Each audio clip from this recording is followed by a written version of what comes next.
Meniel gripped her hand and ominously spoke about the fall of the star. Confused, Giselle asked what he meant by the fall of the star. Meniel clarified that Roosevelt had attempted to summon something from outside their world and harness its powers. Giselle was shocked and exclaimed, "What?" Meniel explained that the ritual Giselle Roosevelt attempted was forbidden because it was not perfected, and the risk of being consumed by the summoned being was high. Confused and overwhelmed, Giselle reflected on what Reniel had just revealed to her. She summarized her thoughts nervously, realizing that she had been summoned to this world by a forbidden ritual performed by Giselle Roosevelt. Giselle lamented internally, wondering why Roosevelt had chosen her, a tired, ordinary office worker, to be brought into such a perilous situation. All she wanted was to go back home to her normal life.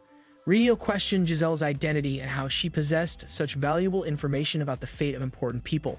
Giselle panicked and shoved him, asserting nervously that she was indeed Giselle Roosevelt. Reflecting internally, Giselle realized she couldn't let Reniel discover the truth about her. Reniel smirked, implying that he knew she wanted something in return for the information she claimed to have.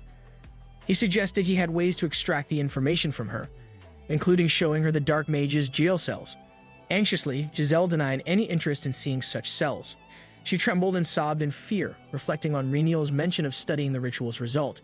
She feared he might dissect her alive, despite him never explicitly stating such intentions. The thought of enduring pain was unbearable to her. Giselle awkwardly laughed, trying to diffuse the tension.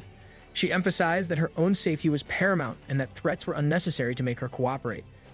She suggested keeping their interactions civil and pleasant. Reniel reflected on Giselle's reaction, finding it interesting. He remarked that she definitely wasn't Giselle Roosevelt, noting that the real Giselle would never act in such a pathetic manner. His words hurt Giselle deeply. She reflected on his comment, feeling stung by his harsh assessment. She thought to herself that maybe acting pathetic was better than facing the prospect of being turned into a lab rat at any moment. Reniel demanded to know how else Giselle could be useful beyond her knowledge and potential bounty value. Giselle nervously reflected on his request, contemplating her options. She spoke up, stuttering, explaining that she could differentiate poisons by taste. Reniel expressed confusion and scoffed at the idea, dismissing it as useless. Giselle, undeterred, asserted confidently that she could use this skill to benefit him. She shocked Reniel by claiming she could be his boss's poison taster. So in the end, Reniel didn't imprison Giselle, dissect her, or hand her over to the guards.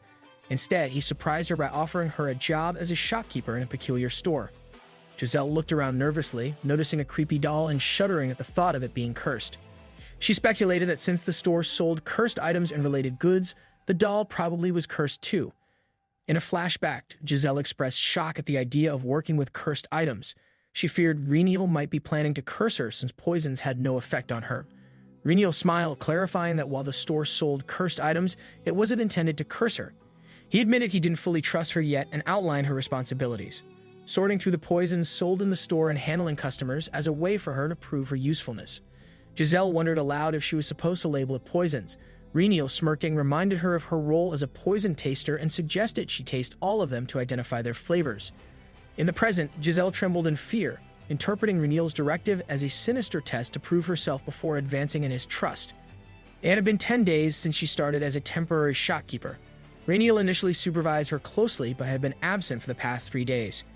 Sighing in boredom, Giselle lamented her lack of company except for Isabelle, the creepy cursed doll she named. Just then, someone entered the shop and jokingly remarked about Giselle naming the doll, calling her Crazy Miss Giselle.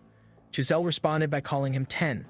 Ten assisted with the heavy lifting, explaining that he took odd jobs like this to earn recognition as a dark mage. Giselle wondered how moving boxes could possibly contribute to becoming a dark mage.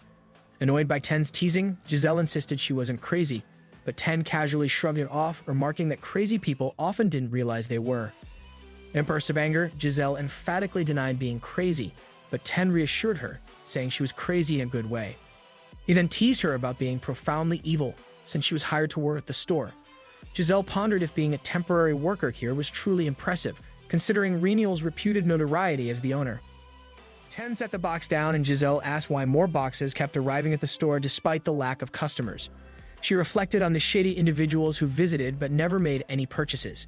Ten responded that people did buy things occasionally and then rummaged in his bag, presenting Tege's poison. Giselle felt uneasy and held her nose as she took the poison. She asked if Ten knew what a durian was. Ten replied that he didn't. Giselle explained that it was a fruit that smelled just like the poison. Ten was puzzled, questioning her statement since he believed the poison was odorless. Giselle gasped in realization. She reflected on her unique ability to detect tasteless and odorless poisons, a skill Rainiel had acknowledged before. Ten teased her as he prepared to leave, calling her crazy once again. Giselle felt anger rise within her but decided not to argue, too drained to bother correcting him. After some time passed, Giselle contemplated her situation. She had been planning to stay in the store to avoid injuring Rainiel, but it had been 3 days since she last heard from him. This seemed like her chance to escape. Giselle feared that Rainiel might still have plans to dissect her someday, and unlike the story she was living, she was still alive. If she didn't leave now, she might encounter the main characters from the tale. Gathering a few things nervously, she decided to take them as compensation for her 10 days of work. She packed quickly and covered herself up, preparing to make her escape. Sneaking out of the store, she noted with relief that there didn't seem to be any magic spells keeping her inside. Perhaps Rainiel hadn't used any dark magic in the store to avoid attracting attention. With determination, she dashed away, feeling a sense of relief that she had managed to escape. While rushing, Giselle reflected on the information she had gathered. According to the men who visited the shop, she could hitch a ride in the back of a carriage as long as she tipped the driver. Determined, she hurried on, eager to find where the carriages were located. Suddenly, she stopped in her tracks, skidding to a halt. Confusion washed over her as she noticed the presence of guards nearby. She couldn't fathom why the shop catering to villains was situated right next to a guard post. Guards are searching for Giselle, who is filled with fear. Just then, Rainiel stands behind her without her knowledge. Rainiel whispers in her ear, urging her to keep walking. Surprised, Giselle turns back and sees Rainiel, who warns her that taking a few more steps will get her noticed. Giselle awkwardly laughs, remarking that it has been a long time since they last saw each other. She reflects inwardly that he has caught her and that things were going too well. Rainiel looks scary and comments on how long it has been since they last met. Giselle, sweating, reflects that he has a crazed look in his eyes and silently pleads for him to put it away. Giselle is trying to give excuses, insisting that she wasn't trying to run away or anything. Rainiel responds skeptically, suggesting that if she wasn't running, perhaps she was turning herself in to face the death penalty. Giselle, attempting to cover up, claims she was just going on a walk, emphasizing her daily goal of taking 10,000 steps for health. Rainiel questions her and Giselle affirms, recommending daily walks for their health benefits. Rainiel then grins and points out the poison she took, implying it's for when she gets thirsty. Giselle is totally shocked and can't believe he knows, reflecting on whether he was spying on her with magic and saw everything. Giselle, with a hesitant smile, claims she brought the poison to avoid losing her touch. Rainiel then questions her about the money, asking if she usually needs cash for a walk. Giselle tries to excuse herself by saying she was planning to get a gift for Master Rainiel to thank him for saving her. Rainiel responds sarcastically, noting that she resorts to groveling when in a bind. Giselle feigns ignorance and internally curses, wondering why she has to suck up to him. She then insists that she has always referred to him as Master Rainiel in her head with great respect. Rainiel teases her, reminding her that she called him a bastard back in her jail cell. Giselle, with a nervous smile, suggests putting aside the past and looking toward the future. Rainiel shakes his head, pointing out that this happened just 10 days ago. Giselle insists that it's still in the past. Suddenly, Giselle realizes that the guards are coming their way and she's scared, reflecting on what to do. She tugs at her clothes to cover her face. Rainiel questions what she is doing and Giselle explains that she needs to hide from the approaching guards. Quickly, she pulls Rainiel close to her and urges him to act like he's kissing her, reasoning that running away would look more suspicious, and they need to act like a couple, making out to be ignored by the guards. Rainiel smirks, acknowledging that in situations like these, they need to act like a couple, making out to avoid danger. Giselle agrees and urges him to cooperate. Suddenly, Rainiel pushes her against the wall, leaving her surprised. She protests that he can't just push her like that all of a sudden. Rainiel begins to lean in close to her and Giselle, seeing his expression, reflects on whether he's trying to charm her. Rainiel reminds her that she said they needed to look like a couple. Flustered, Giselle insists that the point is to avoid suspicion. Just then, she notices a guard looking directly at her, realizing with alarm that he has definitely seen her. In fear, Giselle sobs and begins to pound her fists on Rainiel's chest. She reflects on why he didn't just hug her to keep her out of sight or lean in more to act like they were kissing. Rainiel asks what's over there and Giselle nervously points out the guards. She then notices that the guards are walking away despite her belief that she locked eyes with one of them. Confused, she wonders why they just left and if the soldier didn't recognize her or see her poster. Rainiel laughs and explains that they didn't see them. As he begins to walk away, Giselle anxiously asks where he's going, warning that they'll get caught if he continues in that direction. Rainiel stops and reveals that up to this point, all the guards see is a wall due to illusion magic. Giselle, confused, asks about the illusion magic. Giselle reflects on the novel, recalling how it mentioned that magic always leaves behind a magic circle and dark magic leaves behind a spooky aura.